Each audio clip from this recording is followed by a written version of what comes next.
Bonjour et bienvenue dans cette nouvelle vidéo. Tout d'abord, je vous invite à vous abonner si ce n'est pas déjà fait, afin que vous puissiez recevoir les notifications concernant mes nouvelles vidéos à venir. Aujourd'hui, dans cette nouvelle vidéo, je vais vous présenter ce que c'est qu'un business model Canva.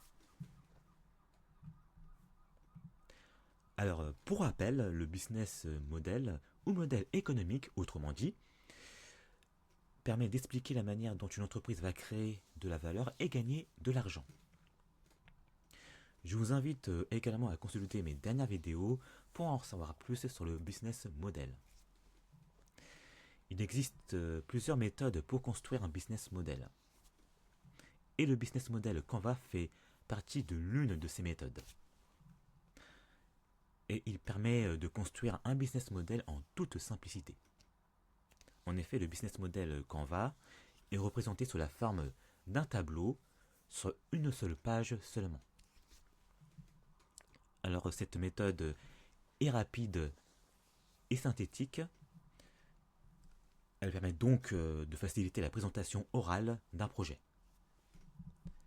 Alors je vais maintenant vous présenter le business model Canva. Alors le business model Canva est présenté de 9 éléments que vous voyez ici. Nous avons les partenaires clés de l'entreprise.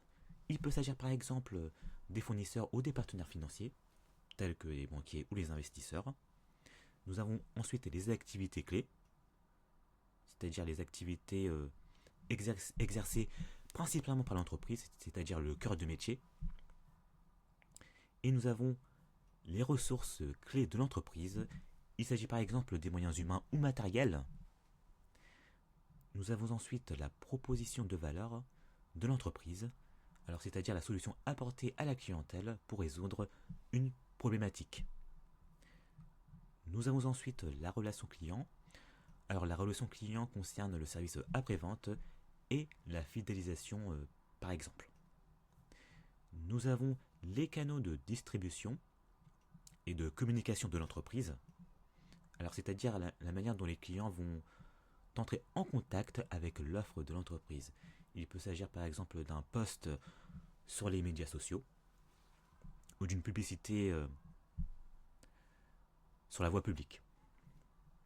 Ensuite, nous avons les segments clients. Alors les segments clients permettent de cibler une clientèle et déterminer les différents types de clients. Nous avons la structure des coûts. Alors la structure des coûts permet d'identifier les principaux coûts supportés par l'entreprise. Et nous avons enfin les flux de revenus. Les flux de revenus permettent de recenser les flux d'entrée d'argent générés par l'activité de l'entreprise. Je vais maintenant vous présenter les trois principaux avantages du business model Canva.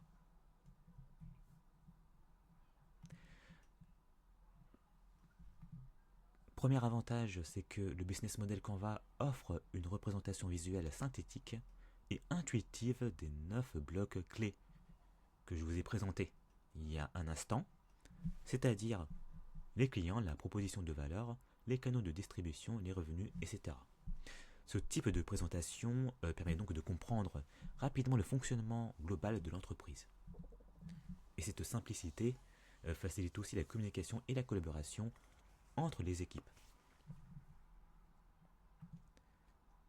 Deuxième avantage du business model Canva, c'est que grâce à son format modulaire, le business model Canva permet d'explorer facilement différentes hypothèses, de tester des scénarios alternatifs et d'adapter le modèle en fonction des retours clients ou des évolutions du marché. Troisième avantage, c'est que le business model Canva favorise le travail en équipe et la créativité, tout en impliquant bien sûr les parties prenantes dans l'élaboration et l'évaluation du business model. Cela permet donc d'identifier rapidement les opportunités et les points faibles pour affiner la stratégie de l'entreprise. En résumé, le business model Canva est un outil puissant pour concevoir, analyser et améliorer un business model, c'est-à-dire un modèle d'affaires de manière rapide et efficace. Mais il comporte tout de même une certaine limite. Alors, quelle est la principale limite du business Canva? Alors, la principale limite du business Canva est son caractère simplifié. Alors, ce caractère qui est simplifié peut omettre certains détails critiques nécessaires pour une analyse approfondie. Par exemple, il ne prend pas toujours en compte des aspects essentiels comme les contraintes juridiques, les dynamiques concurrentielles complexes ou les risques opérationnels. Alors c'est la raison pour laquelle que le business model Canva doit être complété par d'autres analyses pour une planification plus exhaustive, c'est-à-dire plus détaillée. C'est la fin de cette vidéo, merci de l'avoir visionnée jusqu'au bout. Si vous avez des questions, n'hésitez pas à me les poser dans les commentaires.